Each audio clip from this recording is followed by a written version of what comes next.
Welcome to the Healthy Investor Podcast with Bob Mastroianni, where you and I will learn from successful real estate investors, entrepreneurs, and other highly driven individuals about their journey and the healthy habits and routines that play an integral part of their growth. Welcome back to the Healthy Investor Podcast. I'm your host, Bob Mastroianni, and today I have with me Julie Holly. I'm very excited to speak with Julie today. She's the founder of Three Keys Investments, and she helps people find their freedom through multifamily real estate investing so that they can live the life of their dreams. She's invested in single-family homes, house hacked before it had a name, and managed properties from 1,000 miles away. She's also passively invested in multifamily assets. She currently has almost 1,000 doors, 1,000 units under management. She also has a podcast, and her podcast is called The Conscious Investor. It's designed to support investors at every step of their journey. And we're definitely going to talk about that and some events that she has coming up. Julie's care for the financial well-being of investors, as well as her experience as a public school teacher and ability to relate with people, allowed her to raise capital for the team's offering. She regularly speaks at national and virtual events and serves clients as a performance coach. Julie, thank you so much for coming on today. I want to get into a little bit of your background. I apologize. I slipped and called you Julia at one point during that reading there, but I have a daughter named Julia. So thanks so much for coming on. Did you just say your daughter is Julia? My daughter is Julia, yes. Well, I can totally get behind that. Okay, so at least you can understand. So let's jump a little bit into some of your investing career. You and I spoke a little bit before we jump on about some of the different facets. I know you do a lot of syndication. You're investing with some strategic partners, and you also have some general partnership investments. So let's talk a little bit about that and what that looks like. Yeah, well, and part of that conversation, and listener, this might resonate with you in the sense that so often people will find investors that kind of throw these numbers around, and you inadvertently said, assets under management. I'm like, well, I don't. And I was like, oh, I got to backpedal on that one. I don't have 1,000 US assets under management, but collectively the portfolio is big, right?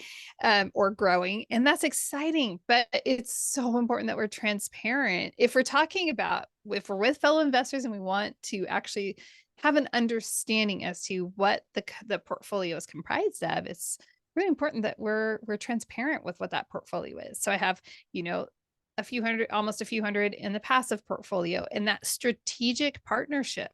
That's so interesting. That was at the beginning. That was one of my first syndications that I participated in. And yet I'm not on the general partnership, but it was a team that I know, like, trust, like, this is who you want to grow up and be just like, right? Like, it makes so much sense to just simply say, great, I know that my investors will be in great, wonderful, capable hands. And I just want to simply learn from the best of the best of the best, like, seriously top tier people. Right. And so it came at a cost. It was like, okay, the cost, that's the price of admission, was I'm not going to get compensated for this, and I'm going to participate in it. And I don't have voting rights, but I still get to be part of this whole process. And I think that a lot of times you'll have investors, and although I had, have experience in the single family space, and, that's great. That seems really easy. My first foray into the apartment multifamily space, I don't want to lose anybody's money. And so I would rather suck it up myself and say, I'm not going to get compensated in any way, but I'm going to get experience and I'm going to learn from the best. So I think that, to me, that's probably some of my favorite units out of that entire thing, because it's like, that's where everything began. It began with passive, then it moved into strategic, which that's just one loan opportunity on its own. And then it's gone into multiple general partnerships that range from new development to stabilized to light value add to assisted living. So I love what you said there about your strategic partnerships. It's very interesting, and some of the conversations that I have with other investors and entrepreneurs, we talk a little bit about what it takes to just get in the game. And sometimes when it comes to real estate investing and becoming an investor, there are certain things that we'll be able to learn from books, and there are certain things that we'll be able to learn at seminars, but there are also certain things that you will not be able to learn until you're actually in the game. And what is the cost of that admission? Is the cost of that admission that you're going to participate in an opportunity that you may not gain financially, but you'll gain a ton of knowledge and experience? Or is the cost of that maybe you buy your way into an opportunity, but your percentage ownership is a little bit lower or something like that? And I love that you talk about those strategic partnerships, because, I think sometimes in the world that we live in, where everything's happening so fast, social media, some of the influencers will make you think that there are certain ways into the game, and there really are a lot of different ways. And you want to be around like-minded people who have knowledge, who have experience, and can provide that for you. And I love that you've used those strategic partnerships to start your process and really get the ball rolling for you. Yeah, it's really critical. And I think oftentimes if we're really seeking the best interest of our passive investors who are our partners, if we're really looking for their best interests, then we need to be willing to say, what's going to help me level up? Mm, And sometimes that means maybe I'm not gaining monetarily in this moment, but I am going to use this knowledge to gain. I'm going to go so much further because of what I learned from this team. yeah. So when we talk about your investments, is there a specific area that you're looking at, a specific area in the country? Are you local to yourself? I know your bio said that within 1,000 miles of where you're living, but I know you're in Idaho these days. So where are you looking for Yes. properties? Where are you investing? So I love the Midwest. I'm totally bullish on the Midwest, and most of the portfolio is comprised of Midwest properties. And I love that. Now I'm slightly market agnostic because of how I generally come into partnerships. So, I usually come in and I come in as investor relations on the team, Okay. and then I'm able to, vet and verify the deal, fly out and check out the deal and ensure everything is intact and great. Okay, let's go. And so it gives me a little bit of nimbleness. I will say that there are a couple markets that I'm looking at that are just my husband and I are looking at for our own personal portfolio. And actually, instead of maybe saying exactly what markets we're looking at, a better indicator is say, if you're trying to determine a market, here's our criteria. This might be even more fascinating, is that we have to travel from North Idaho, which is very cumbersome. The flights are always terrible.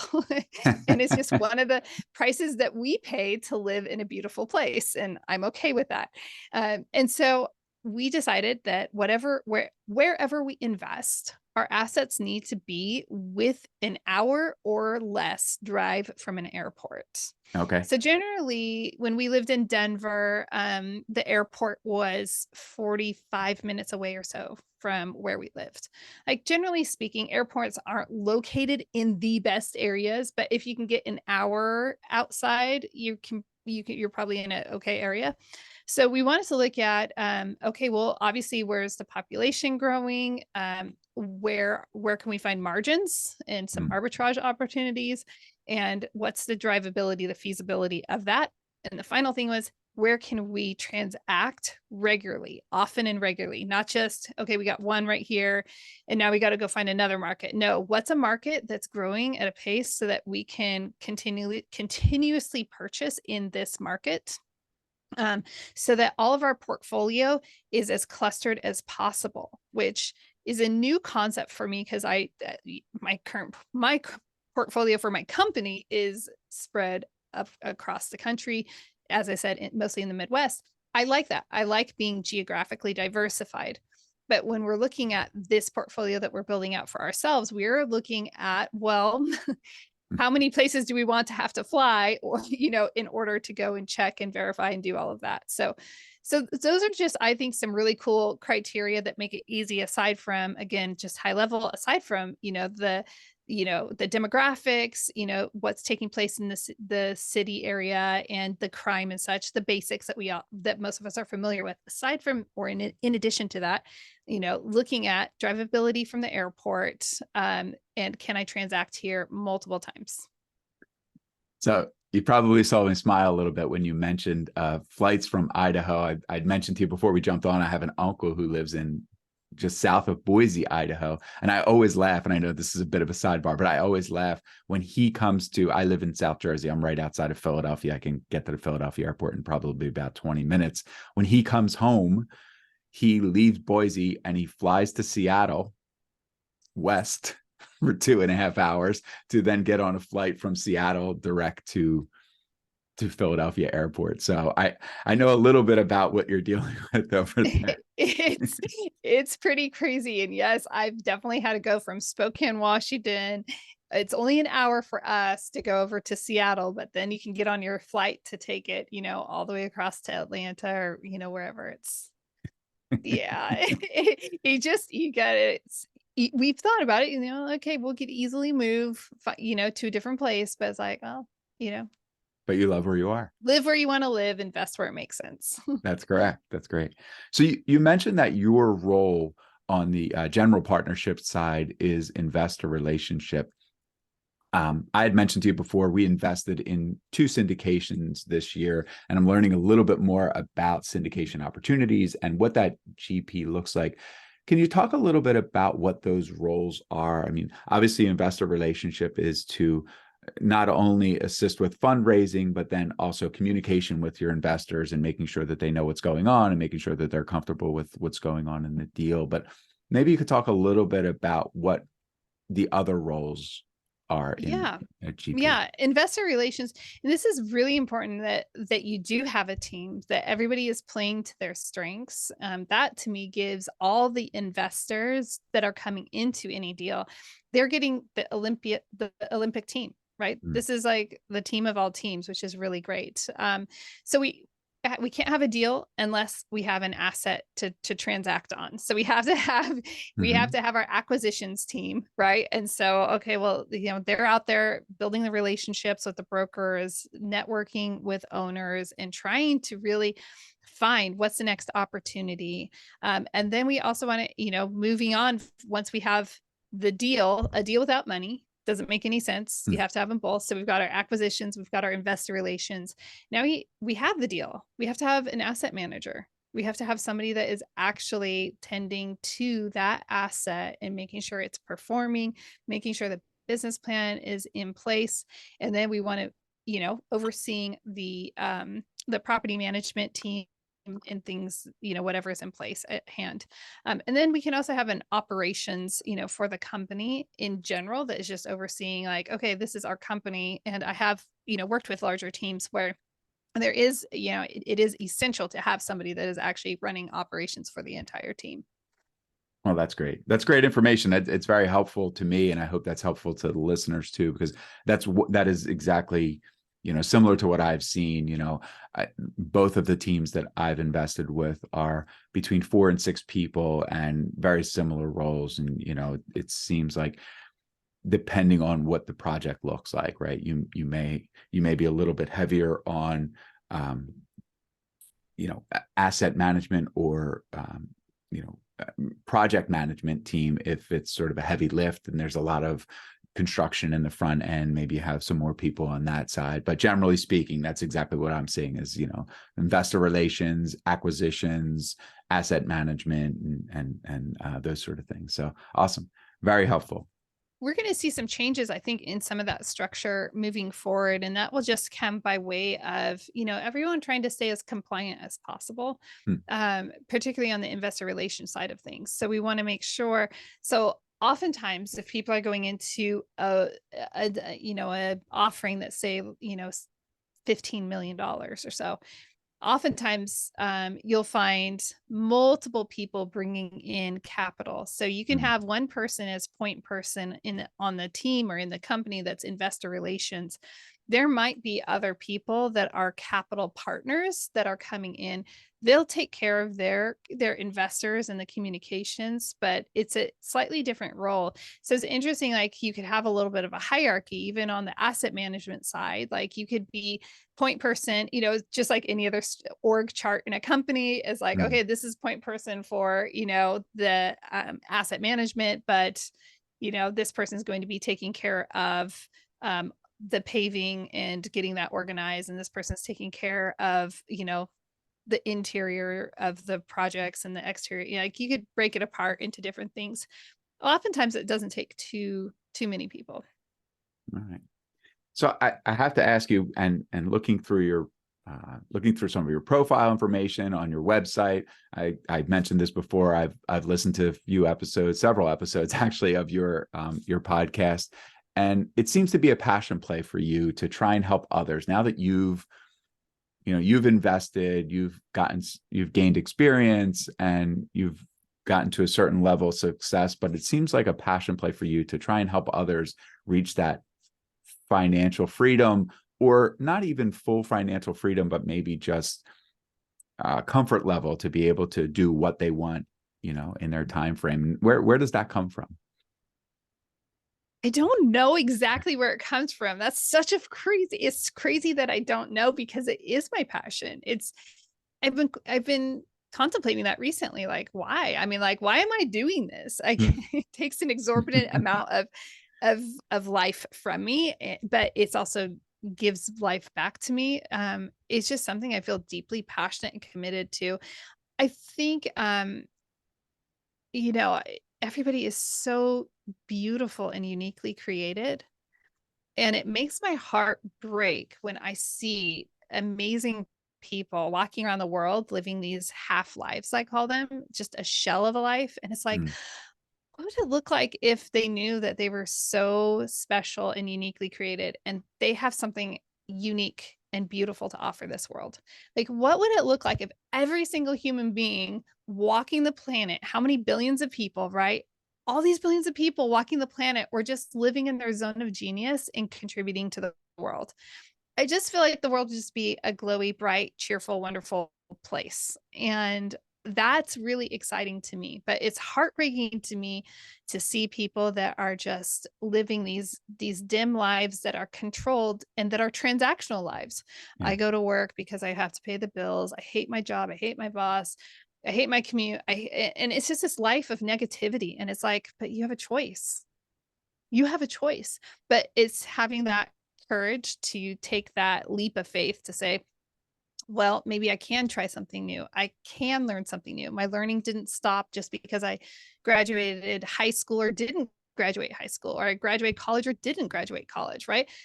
The learning never ever stops. And so that is, you can hear it probably, like that is the passion of the conscious investor. It's like, and then the other side of that is, or part of the same side of that coin is that so many people, I have found I was just writing, I'm working on a book, and people in the, syndication space, so many people over the years I've heard like financial freedom, financial freedom, financial freedom.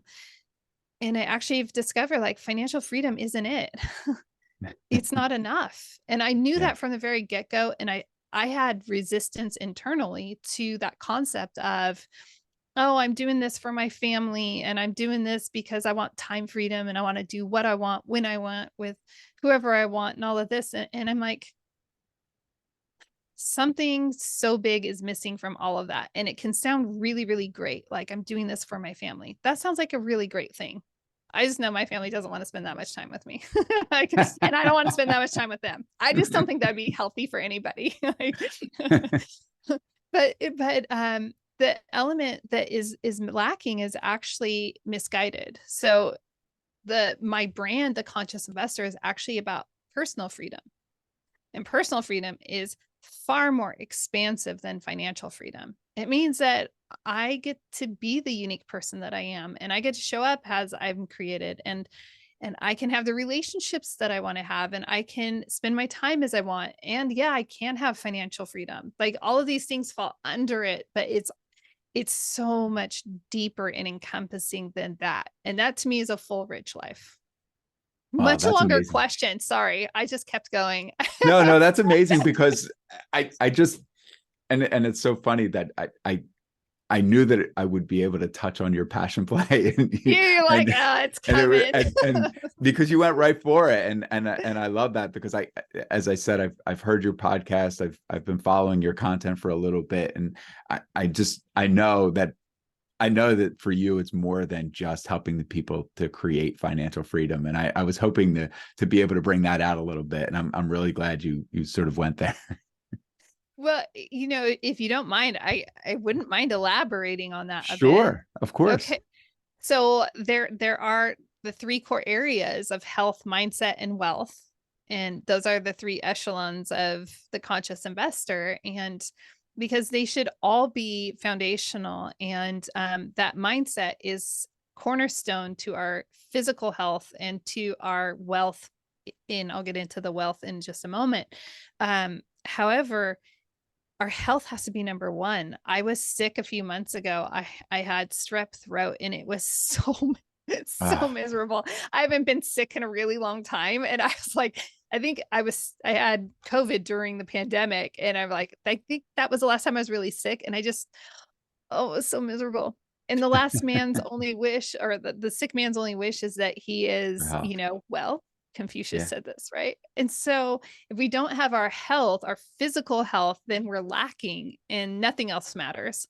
But add on to that, we need our relational health with the people around us. Mm. And because what is life? We're created for community and connection. And then to have spiritual health. Now, my faith in Christ is anchor of my life. There are lots of other beliefs out there. But having that spiritual health, having that anchor, that rudder in our life is really important. And that has been proven to just show like somebody's overall health, right? Mm. And with our mind, we have to remember that we're the guardians of our mind, and to develop the resilience. And I won't go too deep into the mindset, but because the health part, I think the wealth is really interesting, because I've broken wealth down into three types. We have tangible, intangible, and transferable. Mm. Tangible wealth is the money, the things, the tangible, the things that we can touch, feel, taste, all of that. And that's how most people operate. That's how most of us look and view. That's the paradigm for wealth, is like, oh, what kind of stuff do you have? What do you have to show for it? Tangible wealth. But we have intangible wealth, which is what a lot of the millennials go for, which is, the experiences and, all of the things that we can't touch, taste, feel, but is like fills our heart, our soul, our mind. Mm. But what's the point of either of those two types of wealth if it's not transferable? So to me, transferable wealth is actually the most important part of wealth. And that is supersedes legacy wealth, because legacy wealth after 3 generations generally dries up, fades away. Most people, that's like historically. Rockefellers, they're amazing that they've passed it down for so many generations, and they should be studied by everybody. but most families cannot pass it down beyond 3 generations. And so when we think about transferable wealth, it's taking all of our knowledge, all of our skills, all of our experience, our expertise, our actual tangible wealth as well, and it's passing that along to other people. So that's the overarching, like that is the whole thesis and premises of a conscious investor. So for those who listen to the show now, they know why I was so excited to have you come on, because your podcast, The Conscious Investor, takes on a piece of what this is about, right? Which is the healthy investor. But I love that when you speak about health, you speak about, I'm sorry, when you speak about wealth, you speak about things like knowledge as a portion of your wealth, skill set as a portion of your wealth, experience as a portion of your wealth. I think there's such a misunderstanding about exactly what wealth means, right? Does it just mean a few commas and zeros in your bank account? Does it just mean a few commas and zeros on your net worth statement, or what is it really? And as I'm slowly approaching 50. I'm not quite there yet, but as I'm slowly approaching 50, I have one child, and the questions of what is transferable, what will I be able to not only pass on to my daughter, but her children and to others outside of my family. And so those things are not just financial, right? There's and so I love that you wrapped it around knowledge, skills, and experiences as part of your wealth and as part of your transferable wealth. Very, very interesting to me. Yeah, I'm excited about. I haven't heard anyone else explain wealth in this way. I've been working on it for a while, trying to get it out of my head and onto paper. And so it's exciting to be able to, I'm working on the book so that it can actually just be, here's a trail guide. Here's the guide. This is what conscious investors are. But I think that if we can redefine what wealth is, that we could really reduce a lot of tension. You and I were talking off air about, how often in storylines and narratives, the wealthy are made out to be like they're these mean jerks. And it's like, but they're not. Usually they're not mean jerks. And so I think that there's just such a misunderstanding about what wealth is. And we see a butting of the heads, especially now that the middle class is basically disintegrated and we have two, groups. But how can we get rid of those groups? Those groups are based off of tangible wealth. That's how those groups are formed in the United States. It's not based off of anything other than, what's your tax filing. Yeah. But guess what? People at any level, any entry level job or any highly skilled white collar profession, like they all have something to offer. They all have wealth of some kind. Yeah. Let's honor that. I like that. I like that. Well, this is a great transition because it sort of falls in. This is the Healthy Investor Podcast, and I love to talk to investors and entrepreneurs about habits, routines, and how health and healthy habits and routines play a role in their life, in their success. And so, what does that mean for you? What does that look like for you? It's so important, and it's changing a lot because like I don't feel like I'm slowly going towards 50. I feel like it's coming fast. But, and when I look at that, I've shifted from competitive rock climber and adventure sport person to I still have all adventure sports, but now I'm looking at what's sustainable. What do I see 70, 80, 90-year-old version of me participating in? And am I being gentle and honoring my body in a way that I will be able to continually be healthy? Because I like to do things intensely. And so I'm like, okay, how does that work out? How do I honor that while, and living fully right now while also preparing to like grow old? Because the moment I can't move, that's going to be an issue. If that ever happened, right?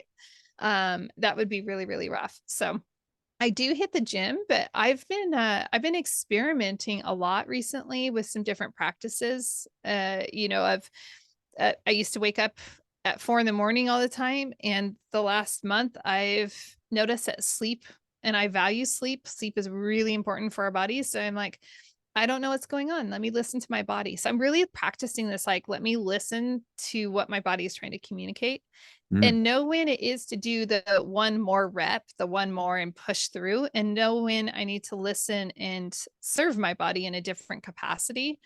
And to me, that's like a whole new field. It's new to like wake up and do some maybe core exercises and push-ups and such just to do some movement and then go take the dog for a walk later. And it's really, I'm in this very interesting phase of physical because I used to just be so hardcore that I'm inviting this and welcoming this because I'm learning a lot about my body. I'm learning a lot about my mind and that connection between the two. So Yeah. So it's interesting. And you mentioned, when you get to a certain age and, when you can't be active anymore, my wife and I have been focusing on this a bit. And I think if there was a theme for the last 6 months of 2023, it's been my focus on learning about leg strength. And so, there've been Yeah. a few studies out there that leg strength is really key to longevity, right? Because you had mentioned that we need to be social early on in the podcast, right? We need to be able to get out of our chair and go spend time around people as we become older. And so some of those activities are really important, and building some of those muscles now while we can are really going to pay dividends well down the road.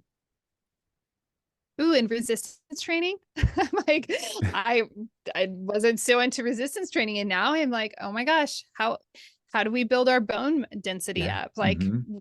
being concerned. It's so interesting to see how it's like how the thinking shifts, from early adulthood to the middle years inside. Just like, okay, well, I'm preparing for something different now, and I want to be able to run around with my grandkids, Yeah. so like how do I prepare for that? Mhm.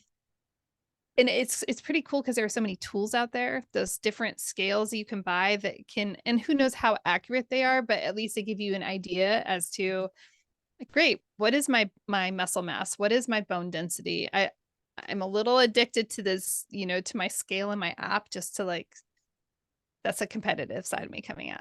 So How's it you're going? testing all your metrics regularly? Yeah. Oh yeah. Yeah, I am. Okay. So, Wow. and I'm getting ready to start mineral balancing. So I traveled a lot in 2023, more than I ever have, for speaking and in different events.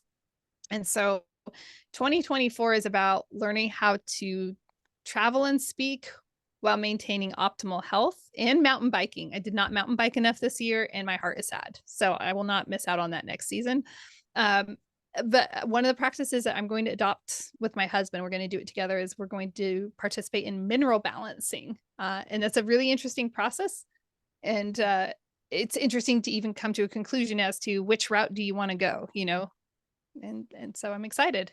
That's interesting. I don't know anything about mineral balancing. So now I just took a note there. It's something I'm going to try and learn a little bit about.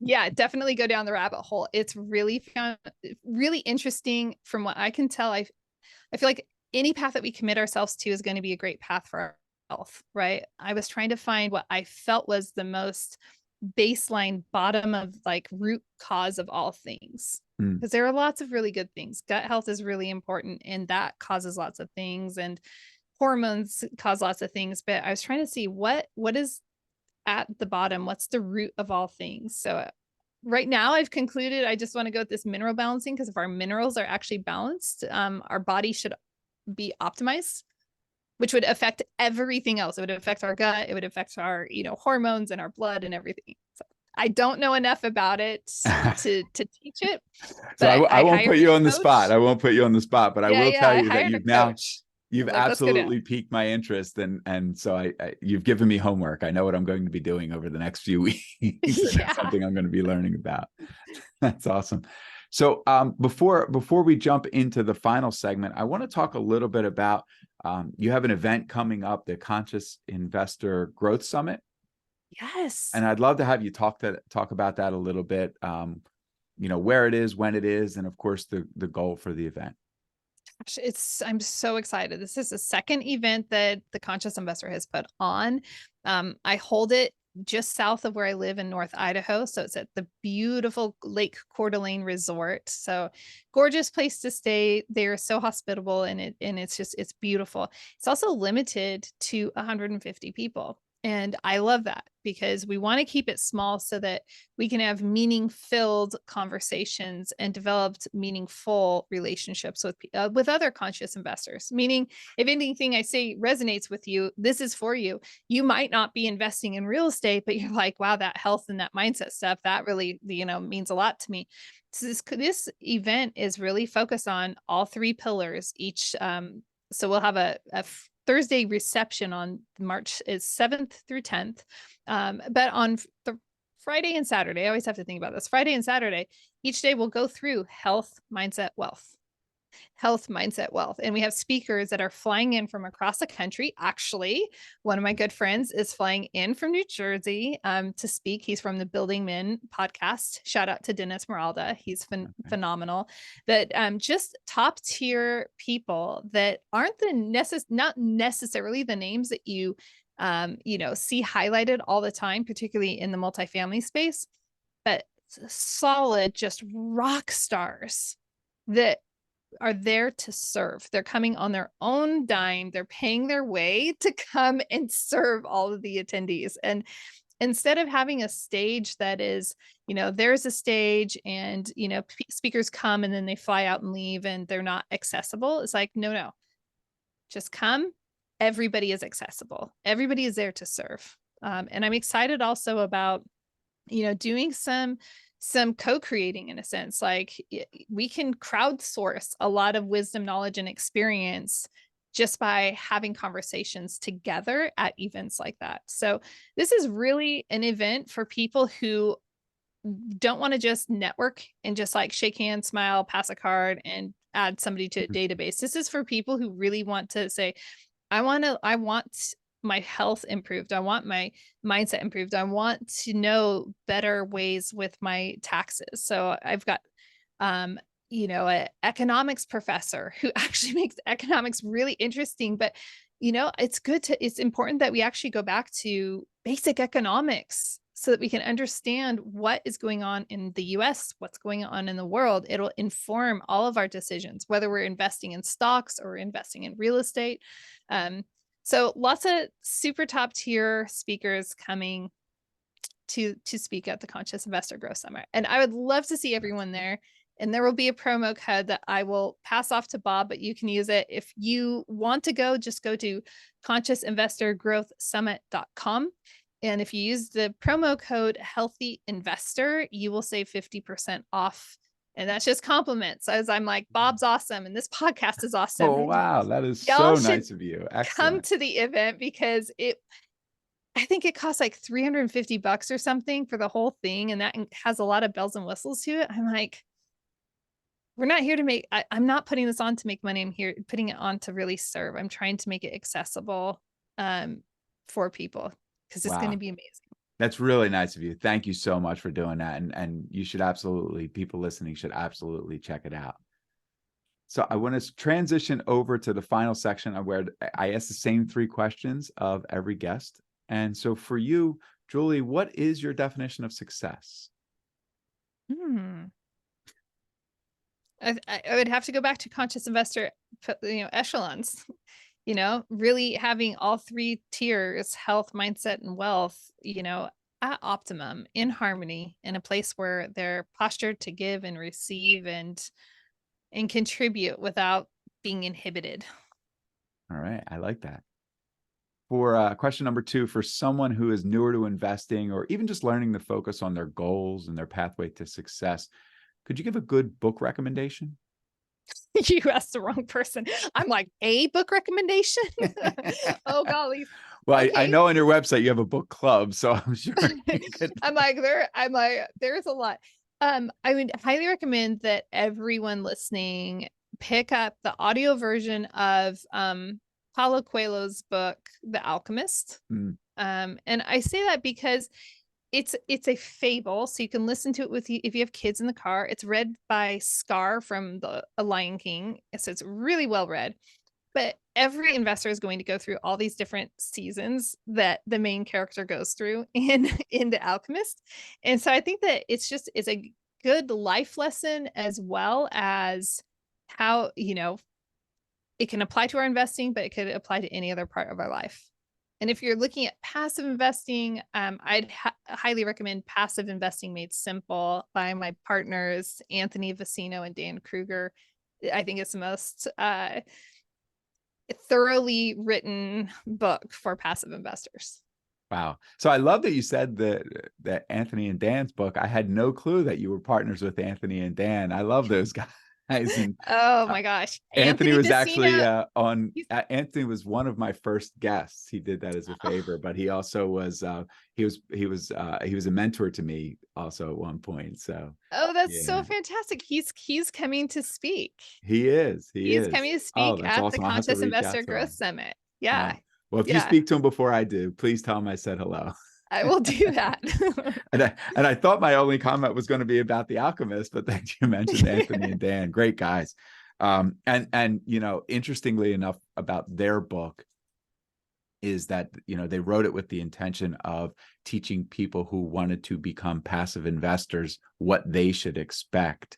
And I think that the opposite became true, is that syndicators started to learn what their investors should expect.